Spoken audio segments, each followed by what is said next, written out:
vous ai assommé. Claude? Non? On croit que ça Raphaël le emmerde et puis... Ah oui, ça c'est sûr. Mais ils vont pas le faire. Hein. J'ai déjà dit.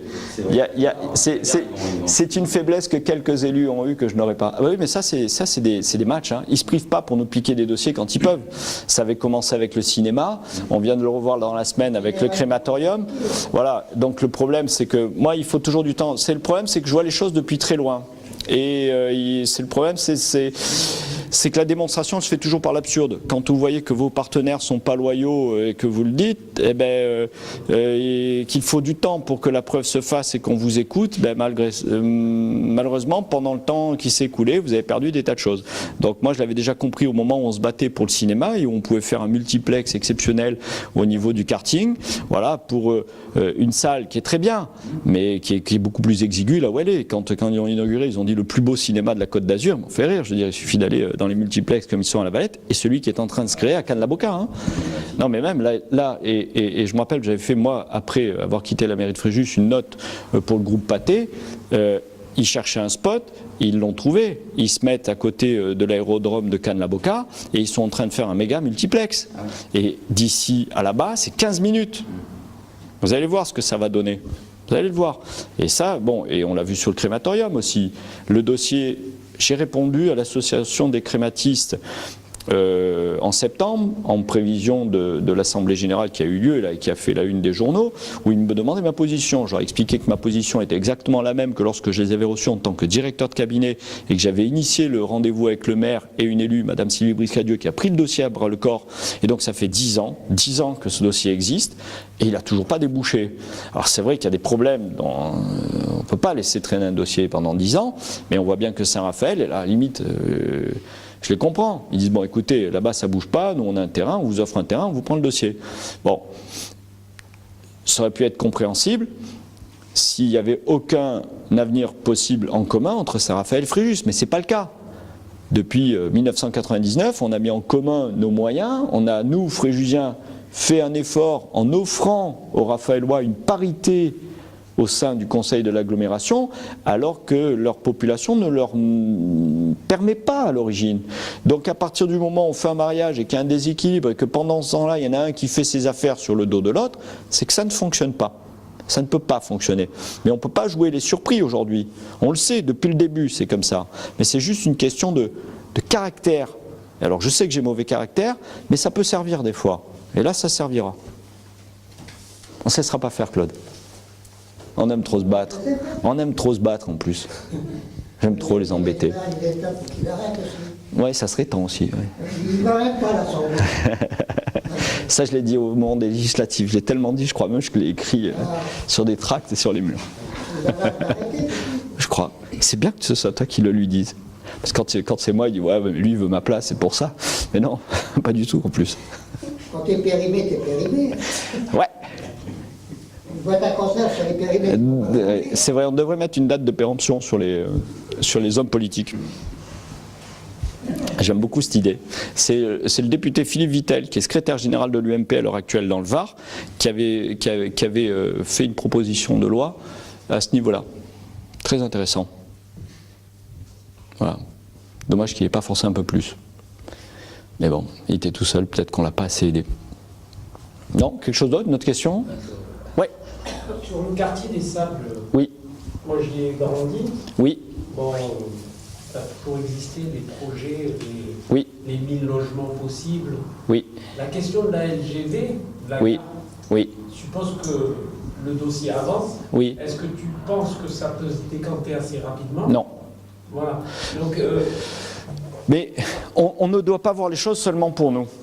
On doit les voir pour l'avenir. La LGV, d'abord le TGV. Heureusement que Mitterrand a eu cette lucidité de développer le réseau de TGV partout en France. C'est quelque chose d'exceptionnel. Et en Europe. Et on a besoin d'étendre encore le réseau TGV. Parce qu'aujourd'hui, Nord-Sud, il fonctionne bien en France. Mais sur les liaisons transversales, c'est difficile. Si vous voulez aller à Toulouse, Bordeaux, monter jusqu'à La Baule en train, c'est fini. Il y a un moment donné où entre les deux, du côté d'Arcachon, vous êtes encore avec des machines diesel, vous avez envie de pousser derrière. Donc, il y a un vrai problème. Il y a un problème et c'est un problème national.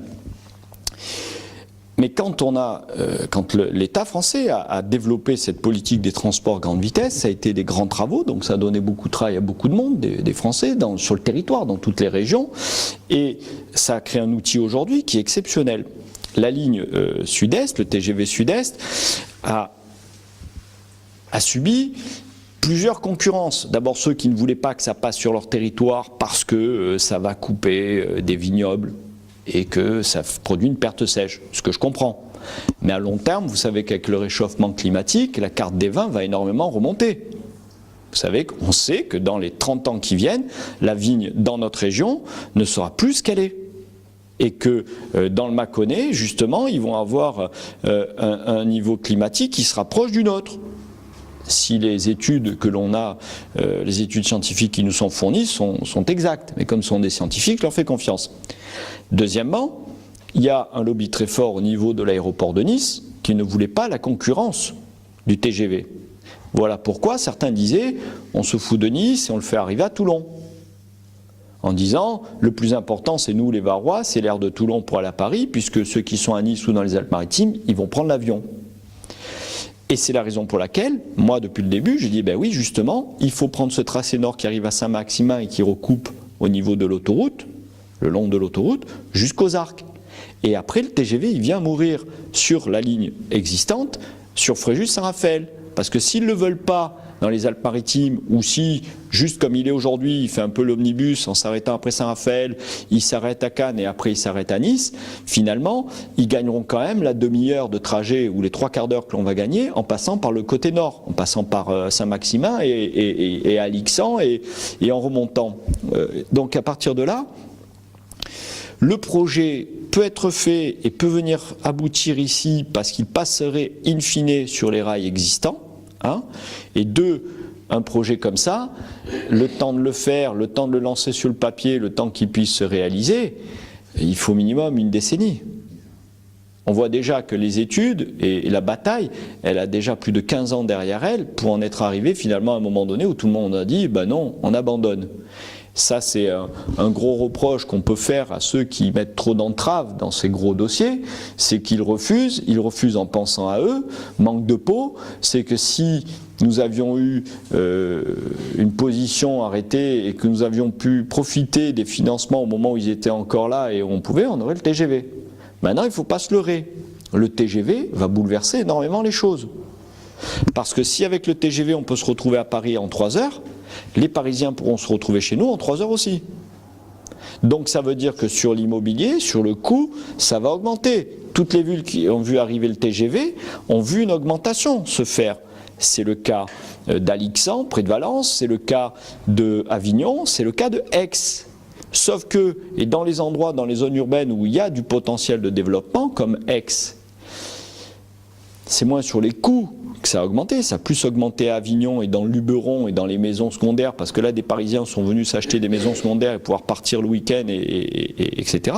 Mais dans les zones qui ont un potentiel de développement urbain et en logement, ça a permis à des projets de pousser. Et Aix se développe très bien pour ça. Donc ça veut dire qu'il faut être conscient quand même, parce qu'on ne peut pas avoir que des avantages sur quelque chose. Il faut en être conscient. Mais dans la question de cette vie dans laquelle on est aujourd'hui, où le déplacement est devenu le quotidien et est devenu presque un objet, alors certains diront c'est pas bien, on a perdu certaines façons de vivre d'antan. Bon, moi je suis un moderne et je vis avec la modernité et je pense qu'il faut aller de l'avant. Et ce qui est passé, c'est perdu, c'est comme toujours, c'est passé perdu, c'est comme ça. Et à partir de là, un projet comme ça, il faudra 10 ans, 15 ans pour le faire. Ceci étant, j'ose espérer que nous serons élus. J'ose espérer que nous serons élus et que nous aurons la capacité à ne pas vouloir nous accrocher comme d'autres, de ne pas rester trop longtemps, pour laisser en place chaque fois des équipes arriver avec autant d'énergie, autant de dynamique pour poursuivre ce qui a été fait. C'est la raison pour laquelle vous m'entendez toujours, même s'il y a des tas de points sur lesquels nous ne sommes pas d'accord avec la municipalité sortante, je m'inscris toujours dans la continuité, dans la prolongation. Il y a des outils qui ont été faits, mon but n'est pas de les casser, mon but est de prendre ces outils, de se servir des outils pour en créer d'autres et pour apporter encore plus de choses à notre population et ceux qui viennent derrière. Vous savez, c'est la question du javelot, hein. Celui qui jette le javelot, puis l'autre qui veut se mettre à côté pour voir s'il arrive à le jeter plus loin. Moi, mon but, il n'est pas de le jeter plus loin que mes prédécesseurs. Mon but est de le prendre là où il est tombé pour le lancer encore plus loin. C'est une différence philosophique fondamentale. Donc on est en mesure d'attendre une quinzaine d'années, de laisser... Non, parce que c'est pas attendre. C'est pas attendre. Ouais. C'est que pour que dans 15 ans ça y soit, il faut commencer à travailler dès maintenant. Dès maintenant. Est-ce que tu as une solution palliative si ça ne se fait pas? C'est ça? Ah ben moi j'ai pas de palliatif. Je suis un directionneur, one direction. C'est-à-dire que je vais tout mettre dans le paquet pour poursuivre sur cet objectif-là. Après, l'autre façon, si on ne peut pas avoir une gare TGV, si on ne peut pas avoir un développement ou un outil qui nous permette de créer cette dynamique, le développement il va se faire tout seul. C'est-à-dire que les escalopes foncières vont être réparties entre des promoteurs qui vont te faire pousser des choses comme on a fait à Port-Fréjus.